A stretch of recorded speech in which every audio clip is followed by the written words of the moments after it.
So I'm simultaneously fascinated and frightened by AI. It's it's going to allow for unlimited creativity. And as a creator, I'm excited to be able to create new things. As a fan, I'm excited to see others' creations. But where do we draw the line? Where do we draw the line morally, ethically, legally? And there's a trend of YouTubers that are doing these what if songs. They're taking famous songs and applying AI to the vocals and in some cases doing something with the instrumentation to make the song in the style of a band that or an artist that did not do the song originally. So for example, and we're going to take a listen to this in just a bit, the Beatles performing Bohemian Rhapsody. Okay, obviously the Beatles didn't do Bohemian Rhapsody, that was Queen. Well, now somebody has taken AI and produced a track of Bohemian Rhapsody that sounds like it's the Beatles doing the song. And the reason that I picked the Beatles, it's not just the Beatles, they're doing other artists, but the Beatles are probably the most prominent I've seen on YouTube. And there's not a lot of info on the processes or what AI applications that these YouTubers are using. I would like some more information on this stuff personally, just as a matter of transparency. And I'm just not sure what the legal, moral, and ethical implications of this are. So I want to take a listen to a few of these here. We're going to start off with this is the Bohemian Rhapsody. And this was posted by AI Love 0.1 pre alpha. That is the YouTube user. And we're going to play again about 10 seconds of this. And if we're unable to clear this, you may just go straight into me talking. Is this the real life? Is this just fantasy? Caught in a landslide. Okay. It's not that good. To me, anyway. It sounds kind of like somebody impersonating Paul McCartney. The word caught in particular does not really sound like how Paul would say the word caught. And it also sounds very robotic. And I don't know what the soundtrack is. I don't know if it's original. If it is the original and they've processed it and done some stuff with it, that definitely could be argued as fair use because it's transformative. If they recorded a new track to this, then it would be considered a cover. But if this is a person who has sung a new vocal track over this, it would be a cover. But then they've taken that vocal track and they've turned it into Paul's voice. So that would be, I don't know what you could argue that is. It's a cover, but they're using the voice of somebody who hasn't given them permission to use their voice. And I just don't know what the implications of that are. Also, if this was a karaoke track or something, then there's a whole nother legal hubbub. And I don't know what they would be able to claim, if anything, if they're using a karaoke track that they don't have permission to use unless they've done something to make it transformative. Then they could argue fair use again. I just don't know. There's a lot of answered questions, but the bottom line is, for me, it's an interesting concept. I like the concept. I like hearing these what ifs. But execution, it does not sound like a great track, and it does not sound like a real organic Paul McCartney track. It sounds like robotic Paul, or it sounds like a robotic impersonation of Paul. So now we're going to check out another one. This is Creep.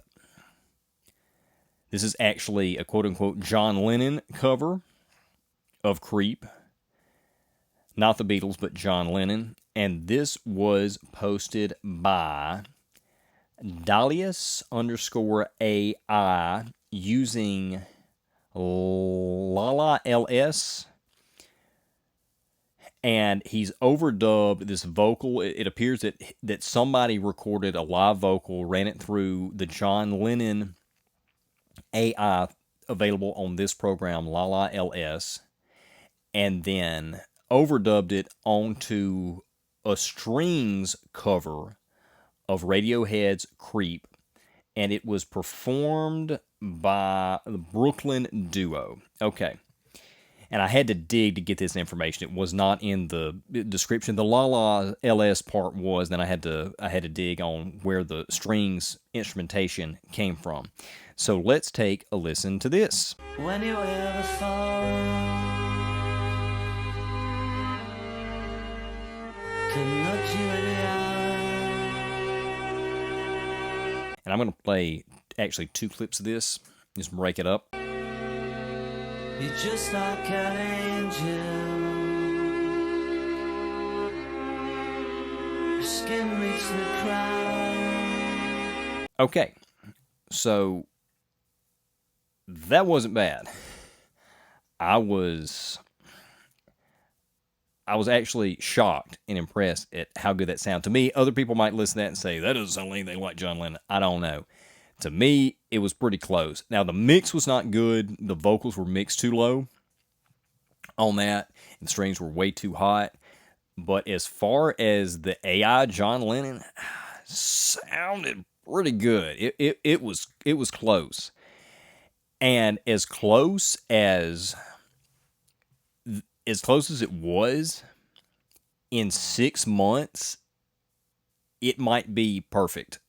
And I know that sounds far-fetched, but just 6 months ago, this technology did not exist to this level. Like you could not emulate a voice this close with AI. So I really dug that. I particularly I'm glad I found this orchestral cover of Radiohead's Creep because it's really, really good and well done. And again, the John Lennon vocal is pretty good. The mix need to be better. His vocals need to come up. But again, legally, what do we do with this? Morally, what do we do with this? I don't know. So I'm going to listen to a couple of more here. These are a couple of Oasis tracks, which Oasis already sounds like the Beatles. They're constantly accused of ripping them off. Personally, I like Oasis because they sound like the Beatles. And yeah, they rip them off. Sure. I still like them because I like that type of music. But the first one's going to be Wonderwall, and this is going to be John Lennon, AI John Lennon, singing Wonderwall. And this was posted by Andrew Peterson, and I have no information on what he used to produce this. So here we go. Today is gonna be the day that they're gonna throw it back to you. By now you should have somehow realized what you gotta do. All right, again, that was pretty good. I'm not sure. The mix is completely different here. You could hear the vocals more clearly on this one than you could on the Creep, and it's possible that's why it doesn't sound to me as close to John Lennon as the Creep version, but it's pretty close. And Liam already sounds like John, and he actually thinks he is John. If you haven't seen Sacha Baron Cohen telling the story about him at a party with Liam Gallagher, you need to go check that out. It's hilarious, but language warning. But anyway, yeah, wasn't bad. Again, I don't have any information on how this was done. I don't know whether Andrew Peterson here took Liam's vocals out of the original track, isolated them, ran them through a John processor, and put it back into the original track. Or he's got a karaoke track here and he recorded new vocals himself, or got somebody else to record them and they ran it through the John Lennon processor. I don't know. I just don't know. I do know that the track, at some point, there's some guitar later in the track. I've listened to the whole thing. There's some guitar later in the track that I know it's not from the original track. It's either a karaoke version or a new version made just for this, or an overdub on the original track. But I don't know. I would like some more information on this. And then finally, one more Oasis track here, and this is going to be Don't Look Back in Anger. And this is going to be George singing. Slip inside the eye of your mind. Don't you know you might find better place to play. Okay. Once again, I thought that was pretty good. I thought that sounded a lot like George Harrison. again, you could hear this little bit of something off there. And this was posted by Vintage Vibes AI, and they actually did put some information in there. This was a new soundtrack recorded by actual musicians with a real singer, and then running that vocal through some kind of George Harrison AI emulator. So this definitely is a cover. This would definitely fall under the legal definition of a cover.